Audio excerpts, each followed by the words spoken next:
多かった。少ない。ああ、今日少なかった。25、6人。ああ。で、どこにいたの？後ろの方にいるの？いつも真ん中？その通りで。ああ。じゃあ始まる前からいたの？ああ。みんなもう場所が決まってるからね。伝る位置は。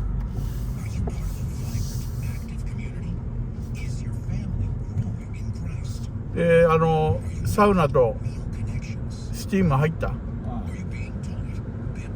ちょうどよかった。何時頃どれくらい待った？待たないよ。ちょうどよかったんだね。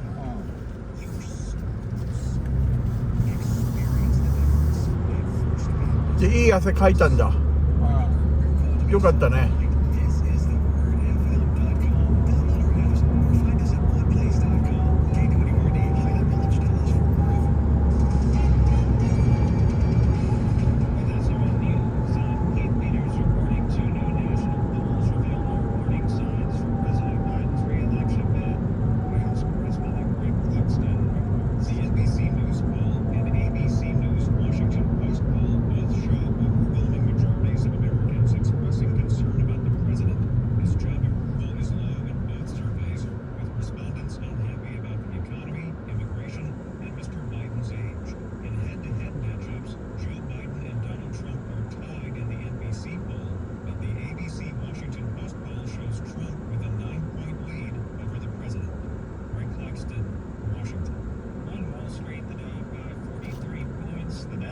Rose 59, the S&P 500 advanced by 17, oil down 35 cents to $89.68 a barrel. This is SRN News. You can support Harvest Christian Fellowship this month when you visit harvest.org, harvest.org, and they will send you a special gift from the ministry.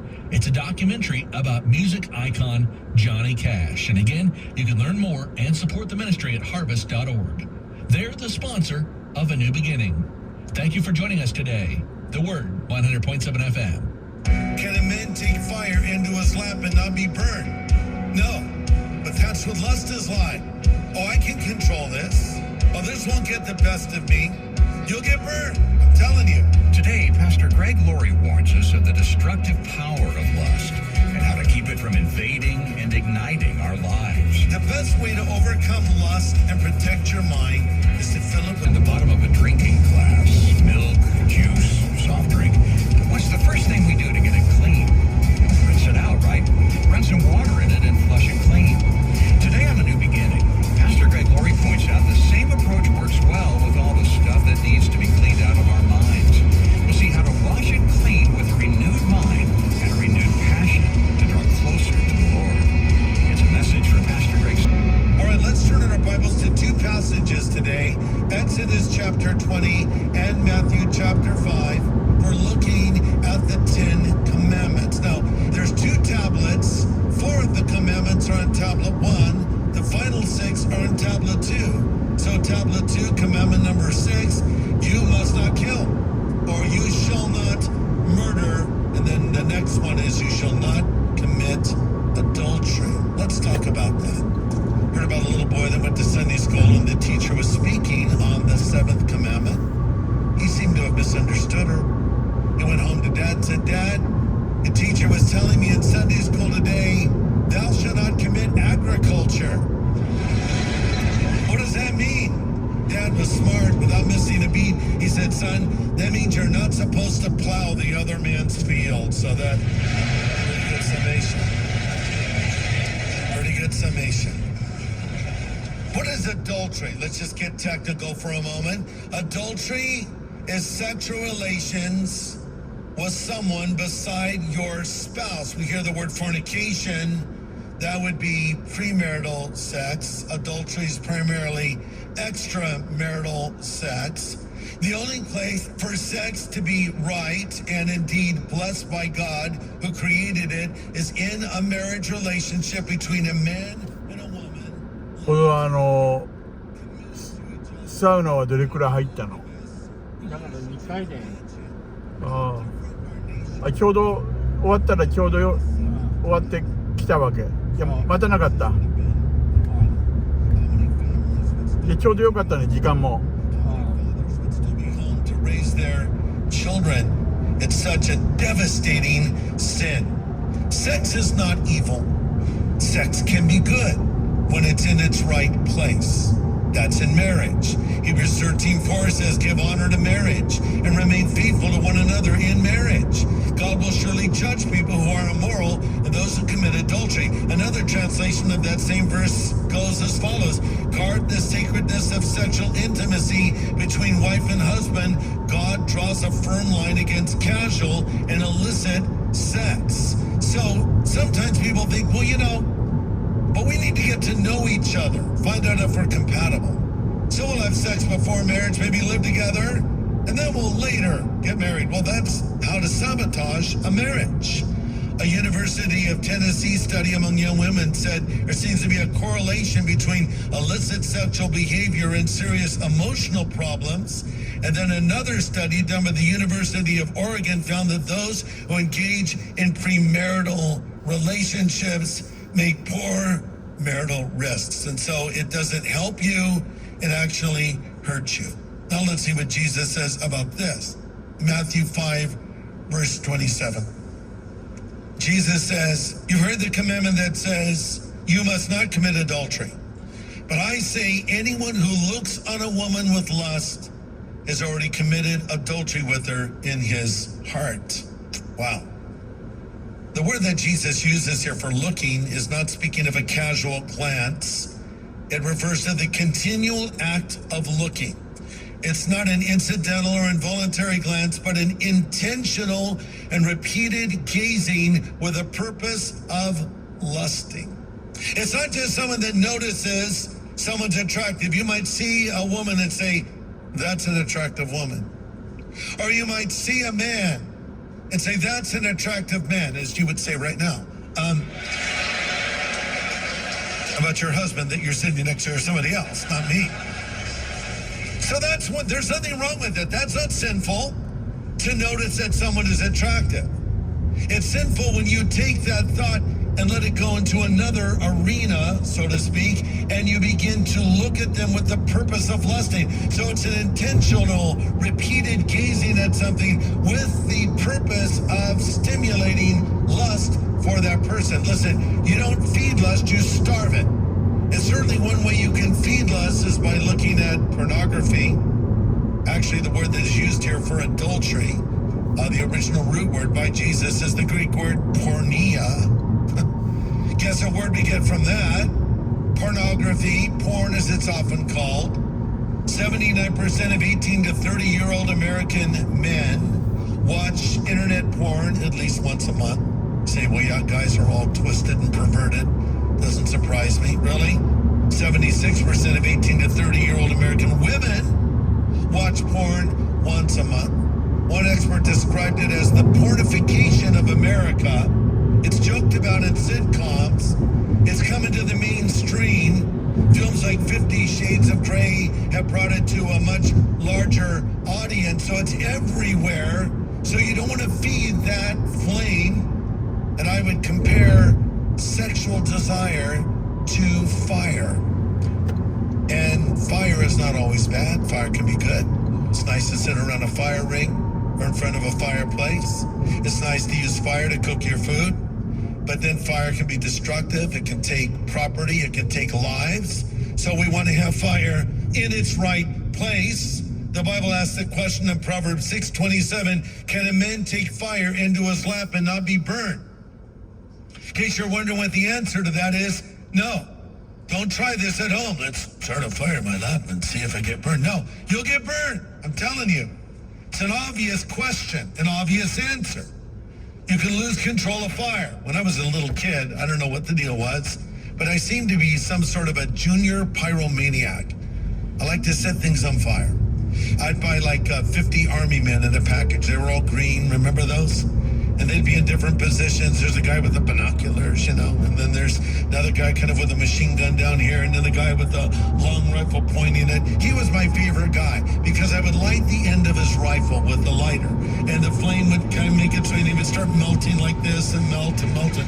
He'd be a little flaming puddle. So one time I'm lighting my army men on fire. I did it more than once. and they were on newspaper.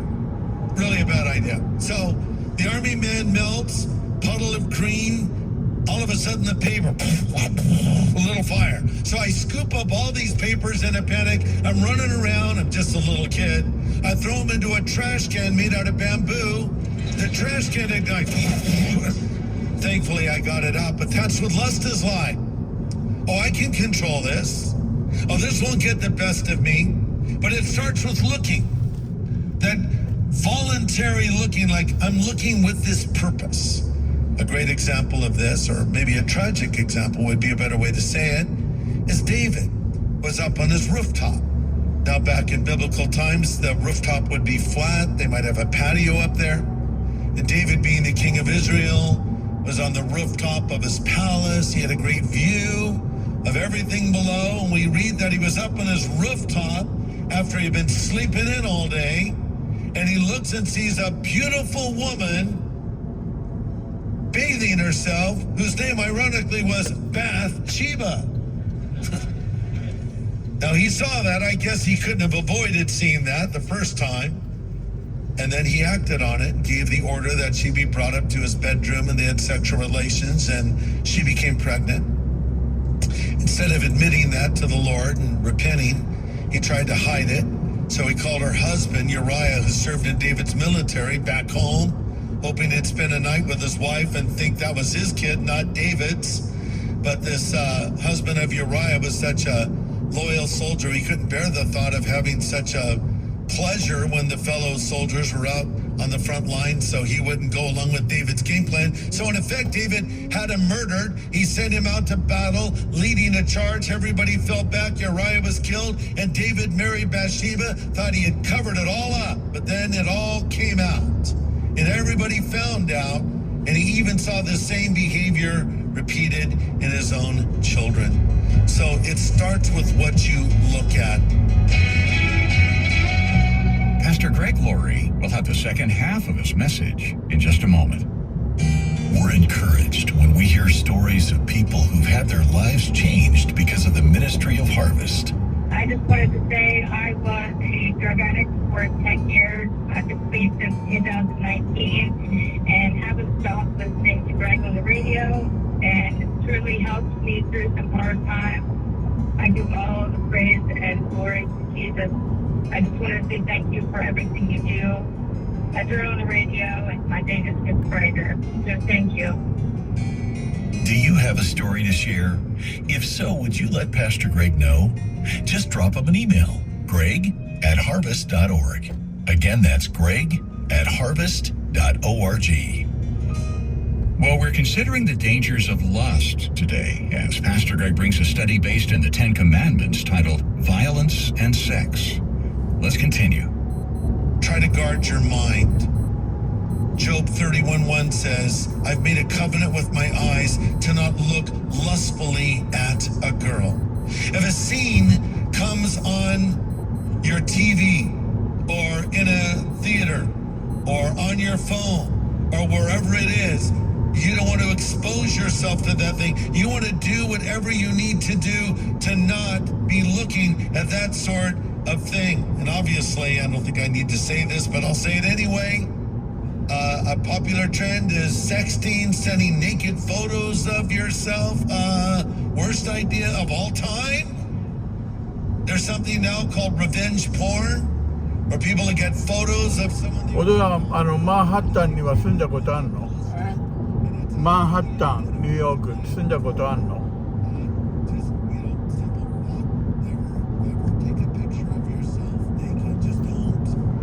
マンハッタン住んだことあんの？あるよ。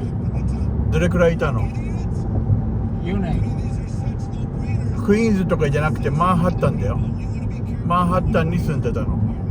マンハッタンに住んでないよ。ああ。だってマンハッタンはすごい高いでしょ、家賃が。マンハッタンは安いよ。安いの？ああ。マンハッタンすごい今高いよ。高いとこってどこなの？ニューヨークは。マンハッタンだと思ったけどね。55丁目ぐらいで。ああ、その辺に住んでたことないの？ない。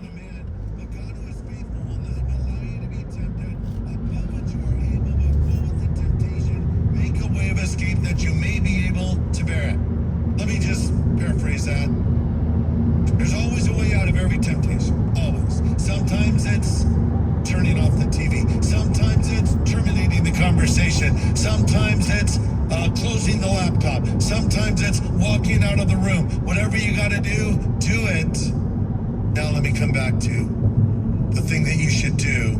Instead of fighting lust all the time, fighting lust, fill your mind and your heart with something greater. An old Puritan put it this way: we need the expulsive power of a new affection. We need the expulsive power of a new affection. Here's what it comes down to: cultivate your relationship with Jesus Christ. See, that was David's problem. He was known as a man after God's own heart. He was known as the sweet psalmist of Israel. Many of the great psalms that we read and memorize were written by David as love songs to God. But as we find him later in his career in his 50s, he wasn't singing love songs to God anymore. He was sort of on what you might call a spiritual vacation. And when the troops were in battle, instead of leading them as he had done in the past, David was kicking back at home, sleeping in, and wandering around looking for trouble, and he found it in his own backyard. And this happens to us. We back off from our study of the Word of God. We back off from attending church. We back off from prayer. We don't hang around our Christian friends anymore. We get into these other relationships that are hurtful to us, that can drag us down, and we find ourselves giving into something we said we would never give into. You need the expulsive power of a new affection.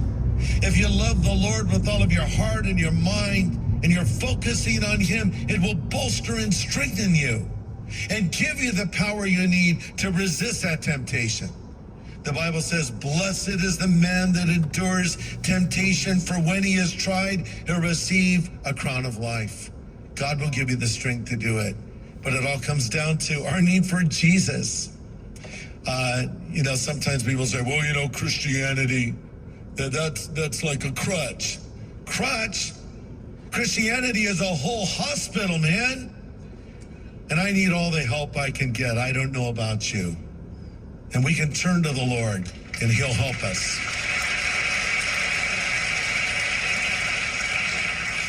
Maybe there's someone here today that is hearing this message and you don't have a relationship with God. I've been talking about cultivating this relationship with Jesus. You're thinking, what are you even talking about? How does that even happen? It happens when you say to God that you know that you're a sinner and you're sorry for your sin, and you realize Jesus Christ died on the cross for you. As we look at these commandments, don't take the Lord's name in vain. Don't have another God before you. よかったね、今日は本当にエクササイズし。だから一応井村っていう韓国のさ、あそこで採用されたら10月で月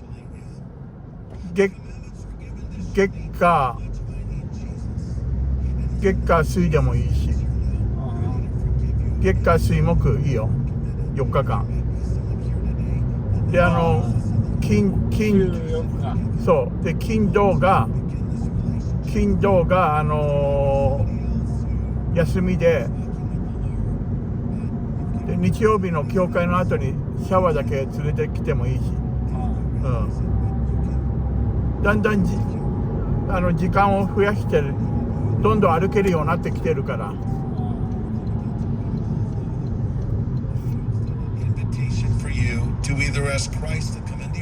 もう体も動くようになってんだね、もう。だって筋肉を動かさないとどんどん膠着して筋肉が縮んでいくでしょ。それで動かなくなっちゃうんだよ。それで年寄りがどんどんさ、足をやられて死んでいくんだよね。でも筋肉を動かすことにあれだよ、若返るから、お父さん。よかったね。